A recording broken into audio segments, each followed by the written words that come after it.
मंगोलों के जुल्म सितम से फरार होने वाले कबाइल अनातोलिया तक जा पहुंचे।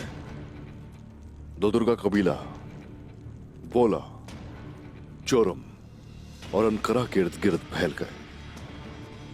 सालोर कबाइल कारामान, तेके और जानदार ओलो कबीलों की जमीनों में फैल गए हैं।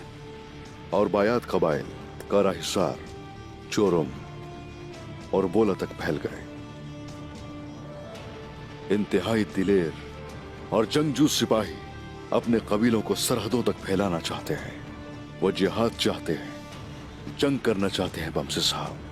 मैं जानता हूँ अर्थुरुल साहब ने इन कागजात में हर चीज बिल्कुल वाज़े तौर पर लिख दी है। इन पानियों के बुखारात में बदलने से पहले जितनी जल्दी हो सके उन्हें दरियाओं में बदलना होगा। उन्हें रहने के लिए जगह देनी होगी, उनके रेवड़ों के लिए चरागाहें और उनके लिए खैमे तामीर करने होंगे।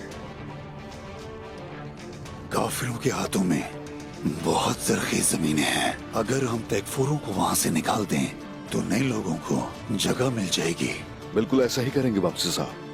हमें उन्हें दावत देनी चाहिए, उन्हें वो मकामात दें जो हमने फतह किए।